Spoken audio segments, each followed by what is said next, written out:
ya en un momento por ahí discutía o como que, no sé qué, o sea, cuando notaba que alguien me estaba boludeando o alguien se me hacía el boludo o no me decía algo, yo como que buscaba la confrontación para decir, tipo, decime que no me querés ver, ¿entendés? Como, sé clara. Sí, sí, sí.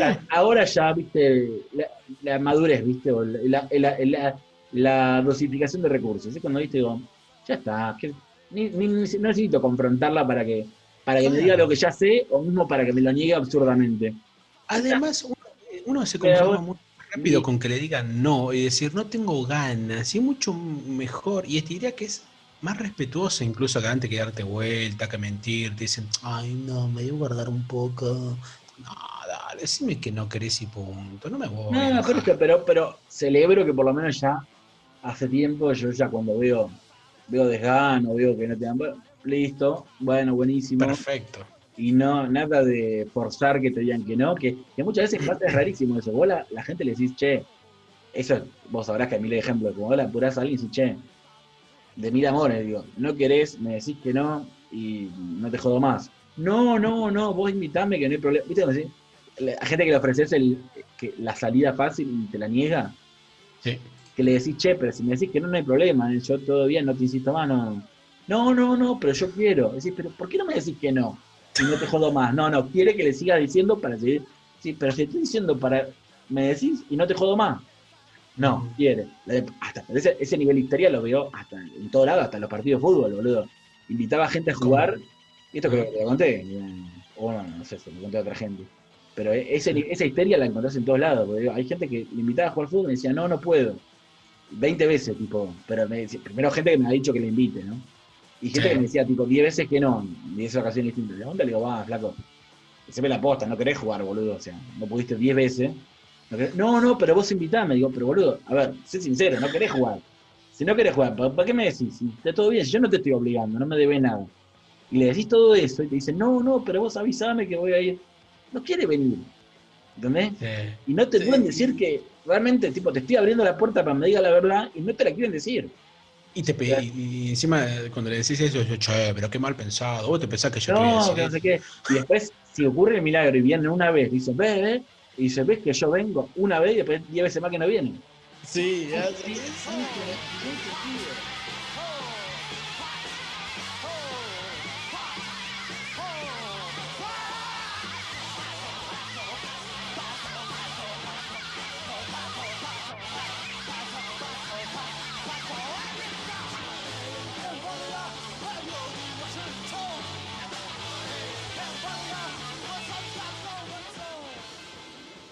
para aquellos que tengan ganas de conocer un poco lo que es la historia de la persona a quien vamos, no sé si homenajear, pero sí por lo menos recordar durante algunos minutos, busquen en YouTube, mientras estamos hablando aquí con Lionel, el recital que dio en San Antonio en 1992. Y pónganlo de fondo. El recital dura 20 minutos, no dura nada. Por ahí Y dura lo menos que que van esta a sección. encontrar... ¿Cómo? Por ahí dura menos que esta sección. Sí, probablemente. Estaría bueno, ¿no? Como comentario de fondo, ¿viste? Como en las películas. este, y prestenle atención sobre todo lo que son los últimos 5 minutos de ese recital. Porque ahí pueden encontrar a una persona ensangrentada, desnuda, golpeando a su propio público, el público golpeándolo a él, tirándole cosas, insultándose, y, y todo eso formaba dentro de lo que era el paquete del show. Estamos hablando de Gigi Allen. Gigi Allen es un músico punk. Pero aquellos que no lo conozcan, su nombre original, porque después se lo cambió, pero su nombre original era Jesus Christ Allen. Bueno, Y, sí, tranca, porque pasa que era hijo de un ministro, una cosa así. para que Eh, pase desapercibido, pero. sí, sí. Pero él se empezó a llamar Jesus Christ Allen, del 56 al 62, y después cuando sus padres se divorciaron, la madre, que tenía la tenencia, pasó a llamarlo Kevin Michael Allen. Y Y la historia de él es una historia típica de lo que puede llegar a ser un punk en Estados Unidos en los años 70. Pero por sobre todas las cosas, la característica de Gigi Allen no es tanto el hecho de que haya pasado por tantas bandas, sino cómo eran sus shows, cómo era la estética, digamos, si podemos encontrar una palabra de, que lo pueda categorizar de esta manera, Gigi Allen. Pero son sus recitales, son sus discos, son sus letras, la filosofía anarco-individualista que él tenía, que más allá de, ¿Eso estuvo si de arranque podemos... todo? ¿Eh? ¿Eso viene de arranque o se fue formando? Viene más o menos de pendejo, o sea, pensá que él a los 15 años, perdón, 13, 14 años aproximadamente, él ya era un pésimo estudiante, que iba a clases especiales, de hecho repitió tercer grado, y era un pibe que no encajaba, digamos, dentro de lo que eran los demás estudiantes. De hecho, una vez empezó, a los 11, 12 años, empezó a travestirse, inspirado por los New York Dolls, una gran banda de proto-punk de New Claro. York en Estados Unidos. Y alguna vez le preguntaron cómo había sido su niñez, y él decía muy caótica, porque estaba llena de peligros y de oportunidades. De hecho, llegó a vender droga, robaba, allanaban casas. Era una persona que vivía permanentemente con el delito, pero sobre todo vivía permanentemente con la adrenalina de que cada instante pudiese ser el último. Él empezó a cantar, empezó más que nada a tocar la batería en distintas bandas, The Shavers, fue la primera banda en la cual él se desarrolló como cantante. Él tenía nada más que 17, 21 años cuando empezó con The Shavers, a cantar. Y esta banda dura hasta 1984. Y de ahí en adelante él tiene otras bandas. The Murder Yankees es la más conocida de esas bandas, pero generalmente él siempre estaba delante digamos, de sus proyectos. Las canciones las hacía él, las letras las escribía él, la música la componía él. Y digamos, sus letras, que tienen muchísimo odio encima, eh, eran bastante repudiadas, no solamente por el público en general, sino por el público punk específicamente. Él era una persona que en sus letras había mucho odio y también muchísima provocación. Ahí está la parte Ah, donde nos das ejemplos. preferiría que ustedes vayan a distintos medios, como por ejemplo Cultura Colectiva, donde habla más o menos donde alguna de esas características de él. De la vida privada no importa tanto, o sea, sí importa, es una persona bastante violenta en ese aspecto, pero a mí, en cuanto al espectáculo, es lo que él mostraba en sus recitales, es lo que siempre más me llamaba la atención. Solamente para dar un par de aspectos, digamos, de lo que era la vida de él. Él se hizo amigo de John Wayne Gacy. Saben quién es, ¿no? John Wayne No Gacy sería era el un payaso. asesino serial que se disfrazaba de payaso. O sea, una persona que después fue amigo. De hecho, Kurt Cobain fue amigo también de Gigi Allen. Era una personalidad bastante específica con el tema de los asesinos, y por sobre todas las cosas, una persona muy cercana a gente con personalidades límites, digamos, ¿no? Del trastorno límite de la personalidad. Él ha pensado un montón de cosas, digamos, dentro de lo que es llevar su, su carrera, digamos, eh, musical. De hecho, él, una de las personas que más exponía su cuerpo. Yo pienso, hay una escultora, no me acuerdo, no sé si es una artista plástica, creo que se llama Romina Abramovich, no sé si es de acá, creo que es de Suecia o algo así, o estadounidense, no recuerdo bien ahora, que es una mujer que expone su propio cuerpo para hacer obra de arte. Y en algunos casos ha llegado a usar su cuerpo de una manera muy, ¿cómo decirlo?, a exhibir su propio cuerpo y era el público quien terminaba acosándola. Por ejemplo, hay un caso muy conocido de ella en la cual ella está 10 minutos, Sí, se frente a queda alguien, ¿no? Mira, frente a las personas y podían hacer lo que quisieran. claro, más o menos, o sea, Era el eso. cuerpo como expuesto ante la recepción del público. O sea, el tipo no es solamente era cantante, el tipo era una persona que más allá de que tenía gustos sadomasoquistas, el tipo creía que podía exponer su cuerpo para lo que quería y para que lo que el público quisiera. Entonces vos ves los recitales del tipo y lo cagan a trompadas, básicamente. Pero él también hace lo mismo con el público. Hay un montón de recitales en donde él se lo ve cagando en el escenario, meando al público, agarrando a un flaco y cagando a trompadas. Hay un...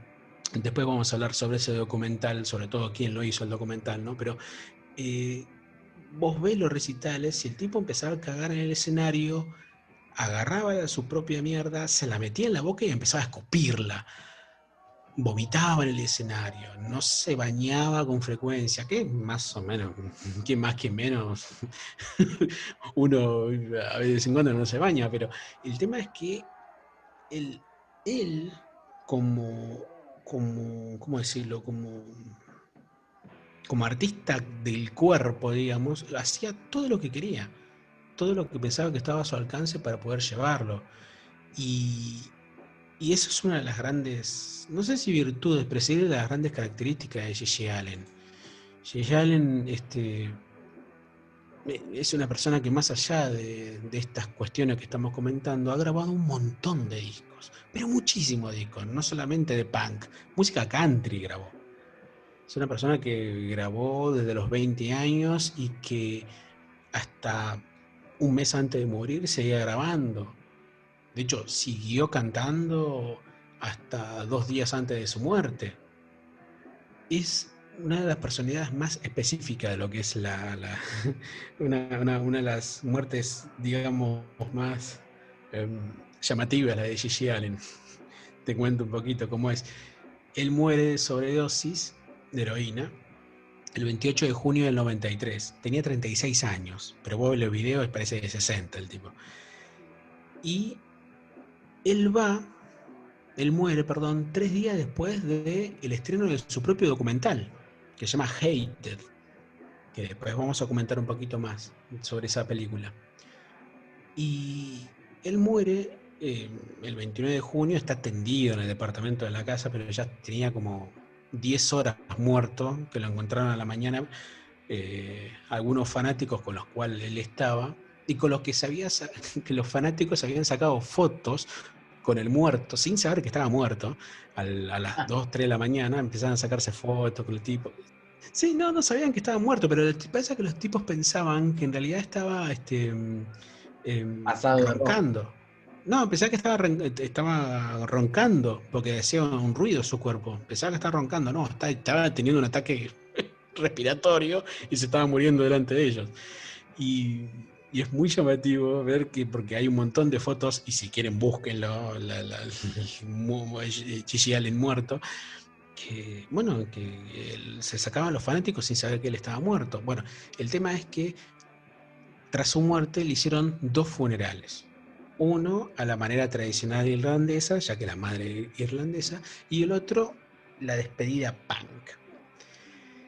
Ese funeral punk es muy interesante porque vos ves que el cuerpo está todo hinchado y pálido y fue vestido con su chaqueta de cuero con la que siempre iba. Se le puso una botella de Jim Beam a su lado, un whisky que él mismo había pedido en una de sus canciones que se llama Cuando me muera.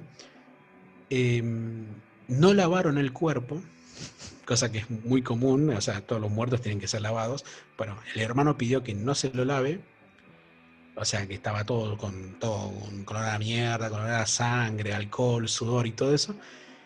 Y terminó siendo una especie de fiesta salvaje el funeral porque los amigos empezaban a, a sacarse fotos con el cuerpo dentro del nicho, le ponían droga, le daban de tomar.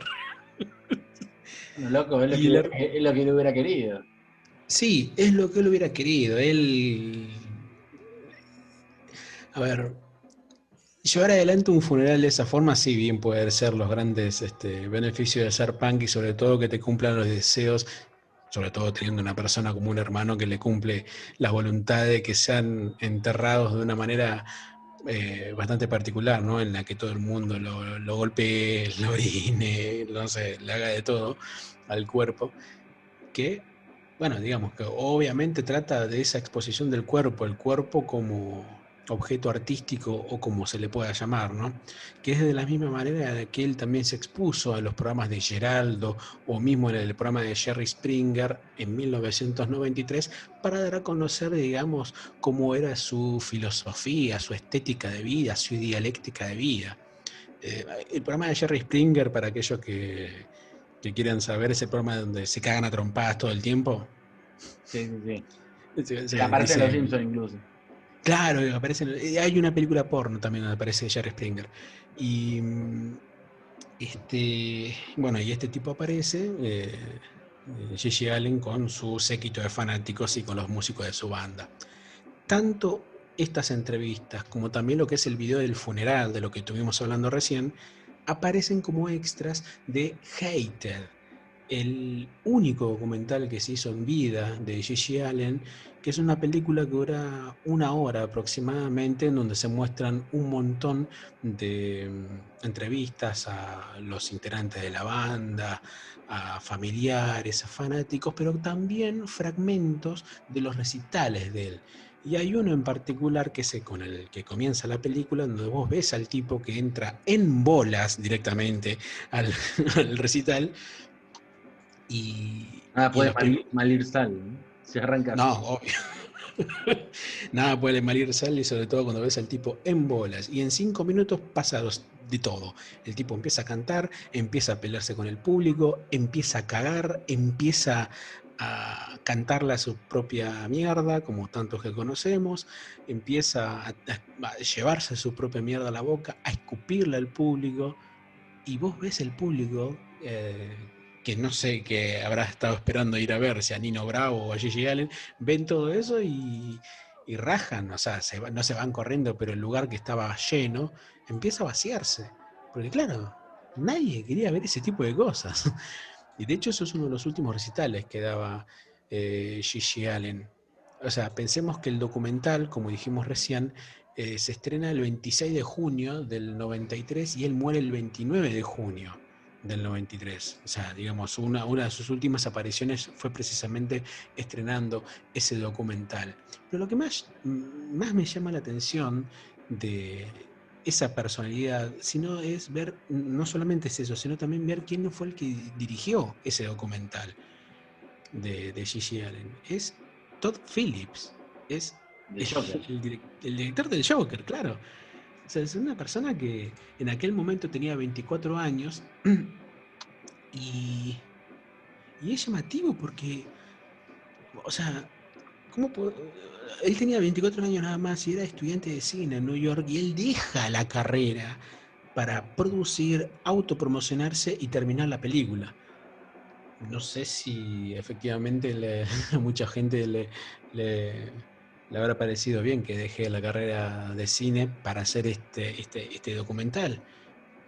Bueno, Pero, a mucha gente no le parece muy bien su carrera tampoco, pero bueno, o sea, pensemos esto, es el director de ¿Qué pasó ayer? sí.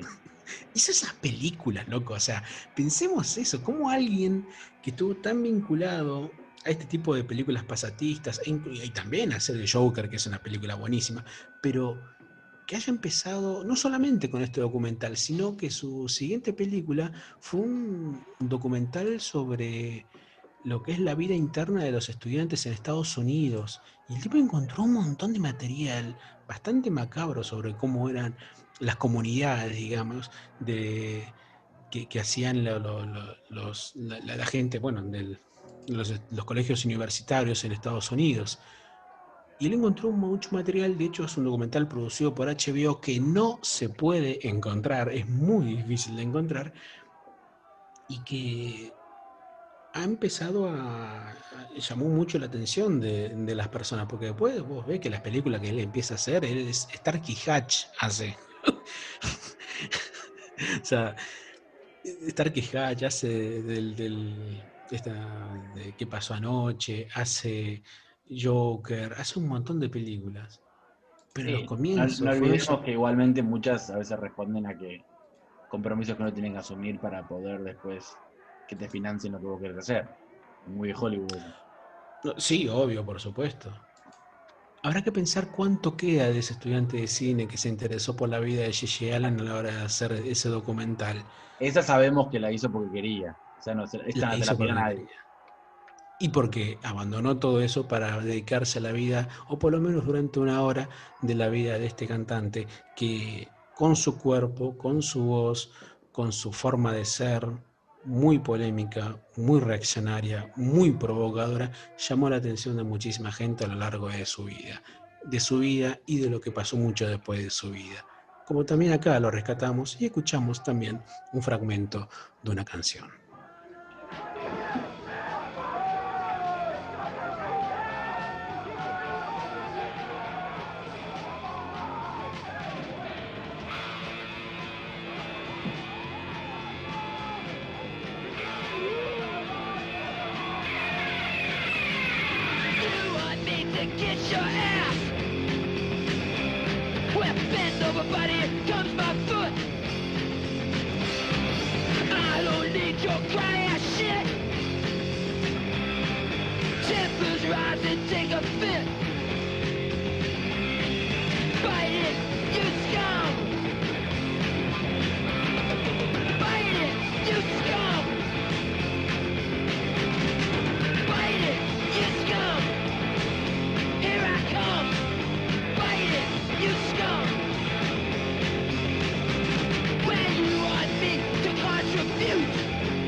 Bueno, Julián, ya hemos hablado anteriormente en este programa de un fragmento de una vida muy interesante como la de Joe Stramer, que se paseó por muchos lados y tuvo distintas clases de aventuras, nació en Turquía, que triunfó en Londres, tuvo épocas en Granada, y uno de los espacios de su vida que nos parecía muy interesante y que se relacionaba con personajes muy interesantes es su pasaje por Londres como ocupa.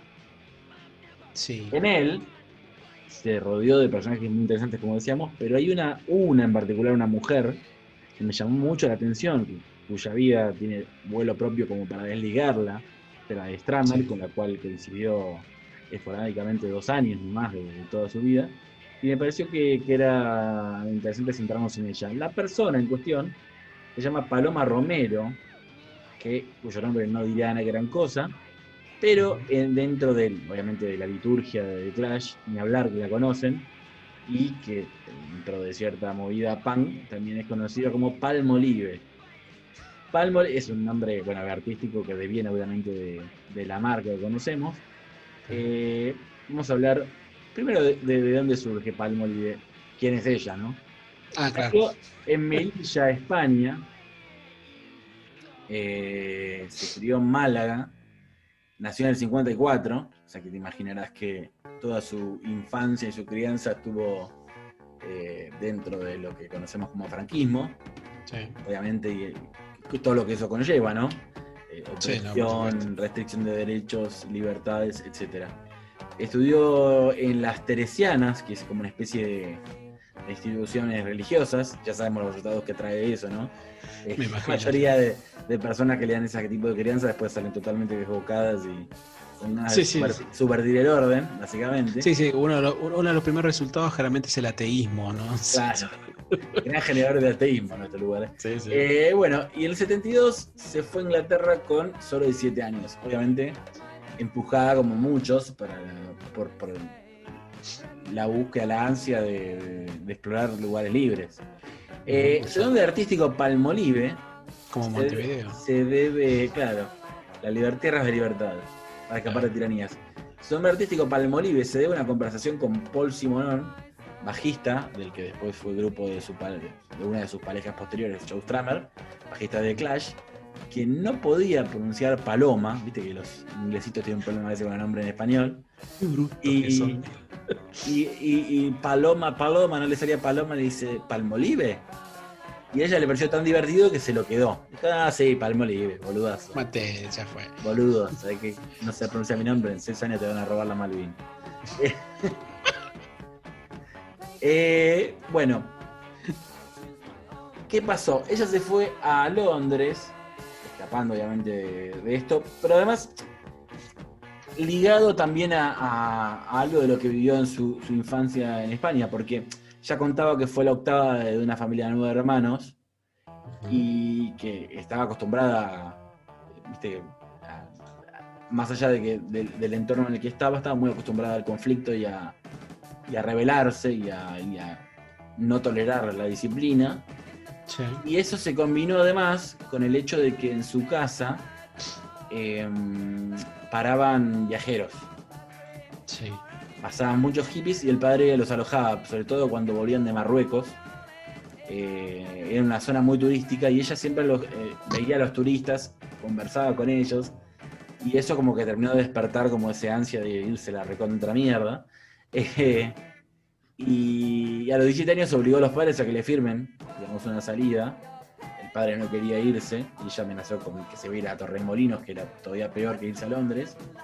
Y la madre le dijo al padre para convencerlo, si se tiene que ir, que sea lejos, mejor firmarle y que se vaya a Londres. Y así. Pero ella venía de una casa con mucho debate, con mucha discusión, donde se plantaba, donde gente a los 17 años la amenazó al padre para poder irse a Londres. Y ella decía que era un pueblo que ella sabía que era un pueblo donde lo máximo que podía aspirar era a casarse y tener hijos y aguantar un marido. O sea, ella dijo, no, esta vida no es para mí. Entonces ella tenía un montón de conflictos, obviamente a eso le sumamos un caso de abuso sexual del que ella habló no profundamente, pero contó que había sufrido un abuso sexual. Estaba en un clima opresivo por el macrismo, mira, Franklin, casi me sale un primo lejano.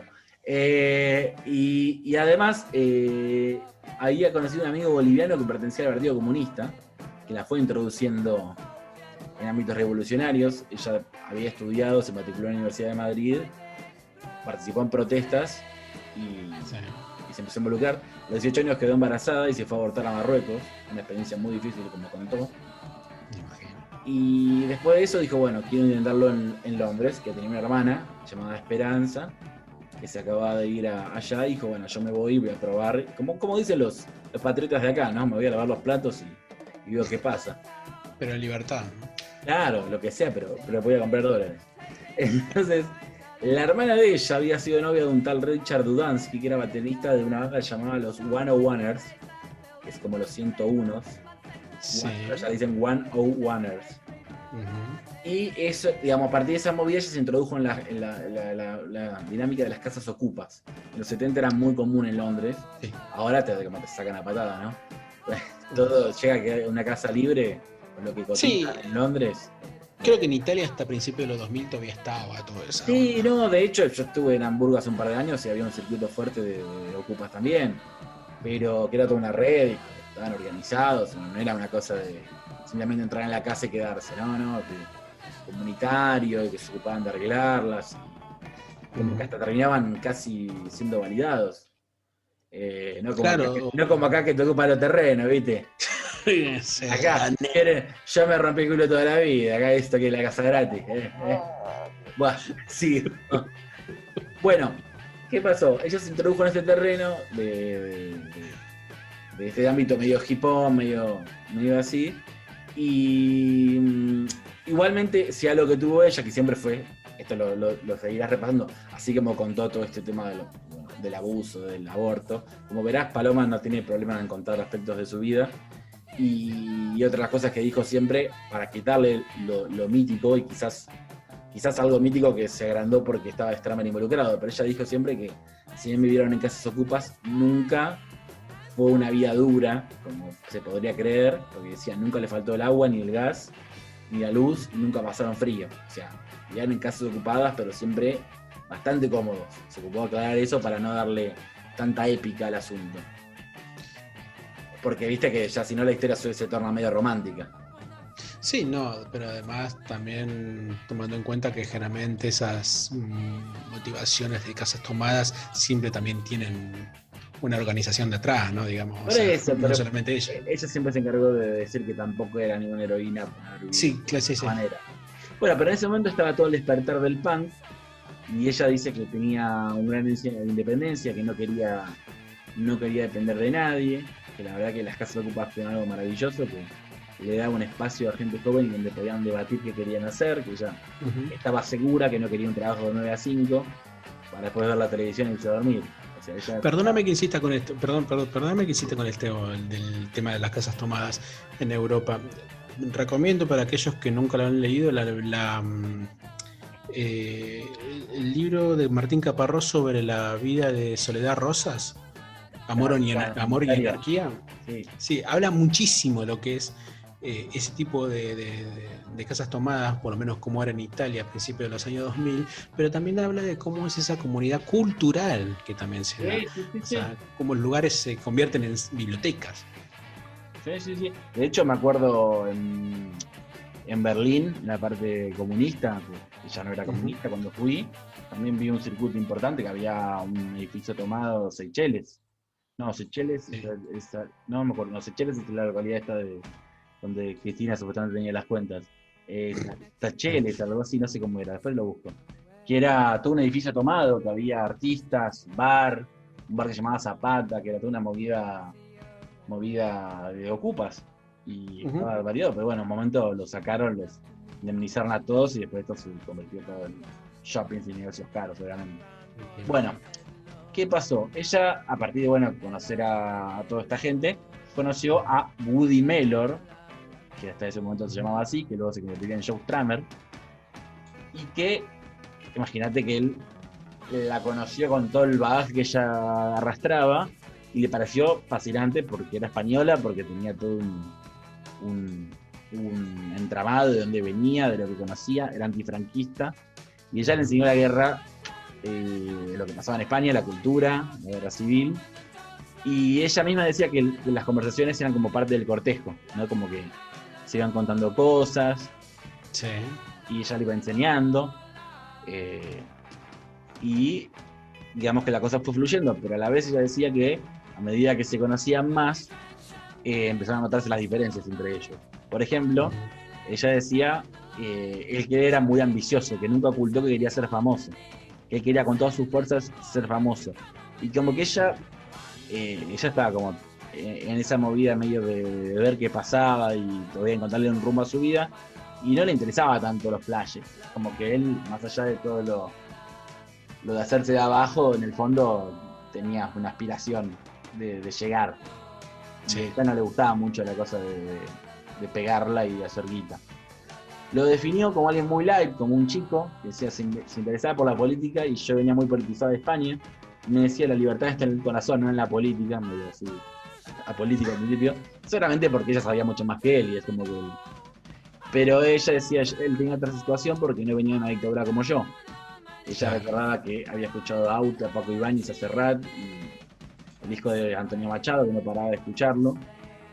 Un bagaje que obviamente es fácil imaginarse lo que venía Stramer, que venía de una situación, digamos, si bien fue un hip hop, que fue una casa ocupada, es como que venía de una situación más privilegiada, y es como que se encontró con alguien muy formado políticamente, y es como que, viste, le pegó, y quería solamente impresionarla también, viste.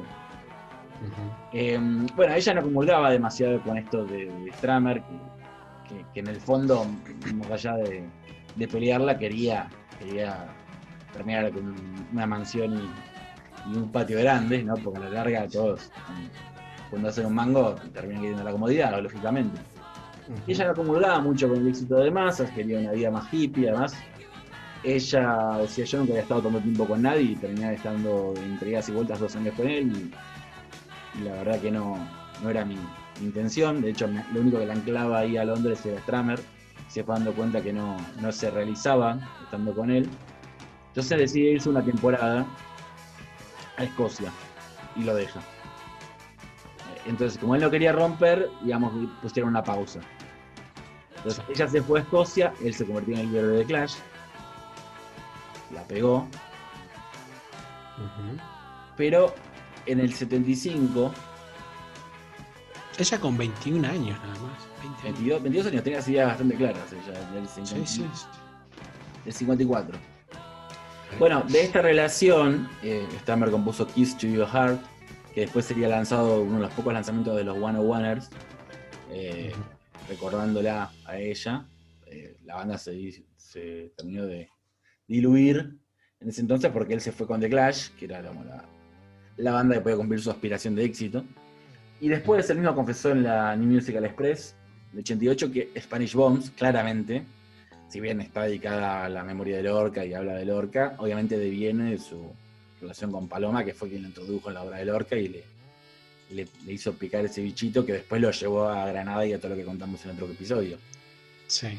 Pero igual es interesante también ver la visión de ella del mundo punk desde adentro, porque era una chica que la verdad que no la careteaba. Y sabemos que más allá del punk y de todo el No Future y toda la movida tan supuestamente sincera, había mucho caretaje. Sí, por supuesto. Y ella no tenía problema en decirlo. De hecho, tenía reservas de todo lo que, de ese ambiente donde se movía Stramer, las posturitas, esa cosa falsamente libertaria. Entonces, ella le gustaba más lo hippie, más tenerse un circo callejero, se fue a hacer de mimo, se fue con un amigo belga que le enseñó a hacer baquetas con un tambor. Y entonces ella, igualmente, más allá de que le generaba un cierto rechazo, porque veía que había ya viste, las empresas empezaban a meter la cuchara en el punk, y es como que ese movimiento tan espontáneo que al toque ya fue cooptado.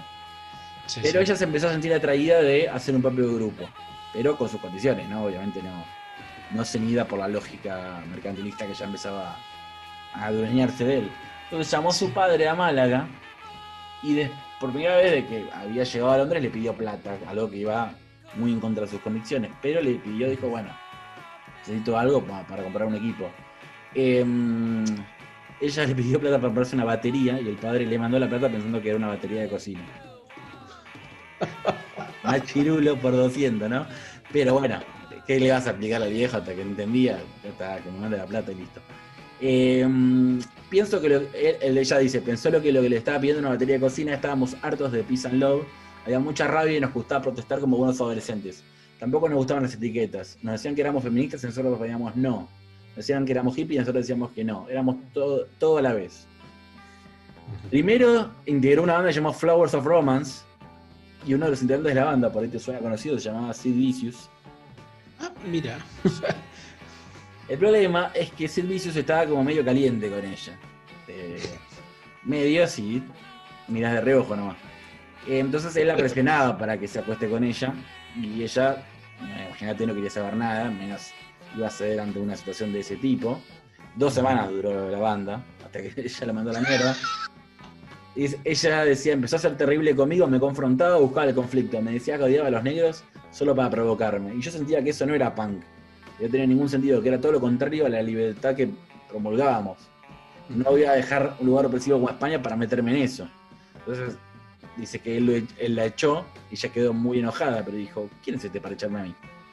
Entonces dijo, no hay mujeres en el punk, hay mucho machismo. Y dice, bueno, no.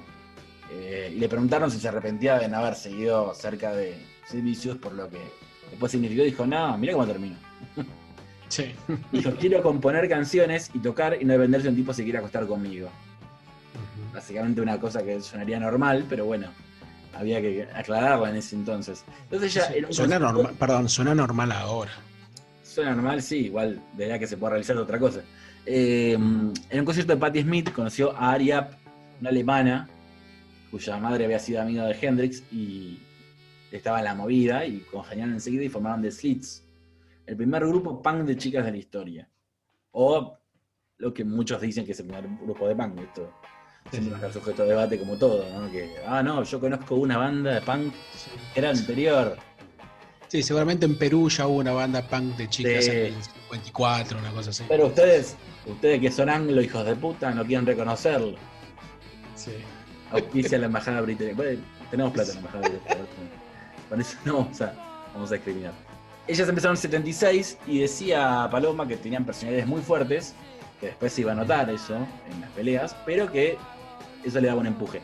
Eran definidas como muy salvajes y las puestas en escena se hicieron famosas porque combinaban el espíritu anticomercial y anticapitalista del rock, del punk rock, perdón, que ya muchos lo estaban empezando a abandonar en pos de vender su rebeldía a las grandes marcas, ¿no? Obviamente. En la portada del primer disco de Slits no aparece Paloma. ¿Por qué? Porque los managers las convencieron de salir en tetas en la tapa del disco. Y ella dijo, no, yo no voy a aparecer en tetas. Y no apareció. Muy bien. Básicamente, ¿no? Entonces, ellas, a partir de que tocaron teloneando The Clash y Sex Pistols, empezaron a ganarse un nombre en la escena británica. De hecho, compartían a veces ensayos con ellos, algunos realmente circuitos, y tuvieron la posibilidad de tratar con los managers de ellos, de esos grupos que son conocidos los dos, ¿no? Malcolm McLaren de Sex Pistols. Yo vi la tumba de Malcolm McLaren, que está en el mismo cementerio de Highgate de donde está Marx. Dato de color. Y, sí, y Bernie Rhodes, que es el famoso manager de Clash. Exacto. Cualquiera que haya sabido un poquito de la historia de Clash sabe que este es un hijo de re mil puta que hizo que The Clash se separe, entre otras cosas. Y ella lo definió como un dictador a Bernie Rhodes, que te decía cómo vestirte y lo que tenés que hacer. Y también se llevaba mal con Malcolm McLaren, porque obviamente era un tipo que se creía que se sabía todas. Y sí, de hecho el tipo decía, quiero trabajar con mujeres porque las odio, y yo funciono mucho mejor si siento odio. Entonces ella decía, mis compañeras de grupo se reían, pero yo decía, se enfermo, ¿no? Obviamente. Trataban de verse alejados de ello, ¿no? Pero ella no terminaba de estar muy cómoda en el mundo del punk, y pasó que las diferencias, esos choques, ¿no? que manifestaba con sus compañeras de banda, se empezaron a hacer como más evidentes, y encima ella era como lo hipona, era como también una excusa para ser más irresponsable, cuando la cosa se empezó a ser un poco profesional y ya le gustaba llegar tarde y ser libre y vamos a hacerlo más sui generis, y el resto decía, no, vamos a ensayar a tal hora, en tal lugar, bla, bla, y bueno, empezaron a chocar demasiado y le echaron del grupo. Como que le escapaba la profesionalidad y a los sí, porque, digamos, banda, ¿no? pero otro te dirá que era más punk, ¿no? Porque era como que le huía a la cosa organizada y cerradita que ya no era punk, si era eso, ¿no? Después de abandonar The Slits, en el 79 formó The Raincoats, otra formación de culto con la que recorrió toda Inglaterra. Perdóname, ¿cómo era el nombre de la banda? Raincoats. Porque se entrecortó un poco. Raincoats. Es como abrigos de lluvia. Sí, un piloto, impermeable. Claro. Básicamente. Reduciendo inglés. Se podía confundir con piloto de avión. Sí. Digamos que la filosofía del grupo se resumía en un anuncio que puso Paloma en una librería para buscar gente para la banda. Se busca música, fuerza, no estilo. Más fuerza que estilo, diría el claro, LT. Estuvo hasta principios de los 80 con esa banda. Sí. Y para entonces ya estaba con un muchacho que se llamaba Dave, que lo conocía de sus años hippies, y que a partir de esa relación como que ella empezó, bueno, a sentar cabezas, estaba más grande, y como que empezó a alejarse un poco de ahí. Con todo que una vez lo vio a Stramer, ya siendo Stramer una estrella, y ella estaba mucho más tranquila y estaba tomando una bebida no alcohólica, y dice que Stramer se la acusó y le dijo, ya no tomás ahora, y como que la boludeó. Digo que Se quedó con ese recuerdo medio de chotón de Stramer. Y bueno, nada. Si bien cuenta que lo recuerda con cariño y que esos años fue un aprendizaje mutuo, no deja de decir que era un poco frívolo. A un punto la terminé definiendo como de esa manera, ¿no? Sí. Y persiguió el éxito y que bueno. No llega a decir que se vendió porque básicamente dice que en todo momento perseguía ese objetivo de éxito, así que no sé. Claro. Qué Vos ya no sos la misma, yo antes, no sé, escribía tu nombre en un frasco y listo, no sé, cosas así, decía el tipo. Yo qué sé.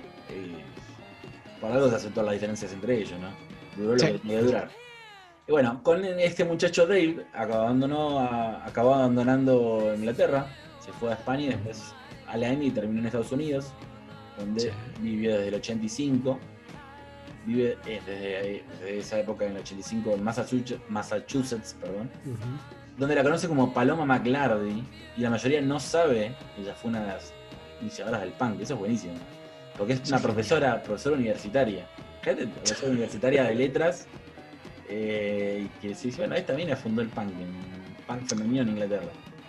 ¿Qué le va a fundar ella? Mira. Esta vieja ni debe tener un celular, No sabe lo que es el WhatsApp, ¿viste? Claro, bueno. Sin embargo, ella reivindica obviamente todo eso, si bien no tuvo ningún interés en hacer, no sé, juntadas, reuniones ni demás. O sea, tiene una vida tranquila y apacible que ahora no tiene nada que ver con lo que fue. Ella hablaba de lo que hizo con The Seeds y en general con sus bandas, y lo recordaba de esta manera. Decía, los hombres no podían imaginarse lo que significaba tener una voz como mujer en aquel ambiente. Cuando sos blanco no te das cuenta de los privilegios que tenés, porque no sufrís los problemas de los negros. Los chicos peleaban por algo, pero nosotros peleábamos por algo más, porque había algo más contra nosotros. De un hombre se podían esperar aquellos gritos, la violencia, pero nosotros éramos intimidantes. Una chica no debía vestirse así, no debía decir esas cosas, y mucha gente por pura frustración era muy violenta y no nos importaba, porque le poníamos la cara y nos la bancábamos. Éramos guerreras. Había que preguntarle a Johnny Rotten qué quiso decir con aquel No Future, pero nos sentíamos así. A nuestros ideales no gobernaban el mundo, ellos decidían qué era lo bueno y lo malo. Nosotros éramos flores en la basura, los desperdicios de la sociedad, y al mismo tiempo hacíamos nuestro propio futuro. No nos queríamos quedar quietos. Es un buen resumen, me parece, lo que para el final, de lo que fue esa época, de lo que fue la vida de ella, de paso en una Londres, ¿no?, convulsionada de fines de los 70, donde el punk, creo que bueno, lo más significativo que tuvo, yo que no soy tan ferviente admirador de la música punk, sino más bien de lo que representó políticamente en un movimiento que acompañó una época, ¿no?, donde la juventud, la verdad, que está totalmente marginada y sin posibilidades de ascenso social. Bueno, me parecía que era un personaje que tenía bastante brillo por sí mismo, más allá de su vínculo con Stramer, que es un buen link. Y bueno, por eso lo traje y espero que quien tenga ganas chusmee un poco más de su vida y, por qué no, su música, porque la verdad que no solo es alguien que trascendió por haber sido la primera en lo suyo con las bandas, sino porque las bandas sonaban bien también. O sea que si quieren conocer un poquito más de Palmolive y no solo los productos, acá tienen a Paloma y díganle, no te preocupes, Paloma.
Me voy a tirar a ver estaba viendo la serie de Bielsa de Amazon, esa que habían hecho, que apareció subtitulada. Yo le había visto 2 capítulos, ayer me vi 2 más. Sí. Igual ya sé cómo terminé porque el primer año no siguió. Después Perdiendo termina, ¿no? Obviamente. Claro, pero, la veo o sea, sé que termina mal, pero digo, por lo menos después ascendió. Digo, como me miento, digo, bueno, pero después termina bien, después termina con la chica. Claro. Acá lo van a humillar, se va a coger a otro delante de él, pero después termina con él. Me sorprende mucho encontrar a gente que dice, no me spoileé los documentales. No seas pelotudo, es un Me spoilees la película de Queen, pero dale, boludo, ¿cómo te pensás que termina? Te juro, y mira que yo soy defensor del spoiler, pero tampoco hagan eso, boludo, dejate hinchar los huevos. Es un documental, loco. No, yo no vi la película de Freddy, bueno, se salva, boludo, en la película. Yo quiero que me cuenten los finales. Cuando me dicen la película, te doy a spoilear. ¿Y qué spoilearme? ¿Qué sé yo? En la de Freddy se salva al final, ¿eh? Encuentran la vacuna para el Sí, SIDA. sí. Y aparece de verdad, el Free de verdad. Claro, ¿te imaginas? Dice, no queremos que la gente sufra, la verdad que en la película, así como Tarantino mató a Hitler, nos tomamos licencia con la película. Sería bueno, ¿no? Crear la idea. ¿Alguien vio el cuerpo de... ¿Estaba en el cajón Freddy o no? ¿Vos lo viste? No me ¿Vos digas lo, que hay. vos lo viste? No, no, no. Ah, claro, sí, sí, ¿Vos lo viste? fue toda una cosa de la guarda, ¿no?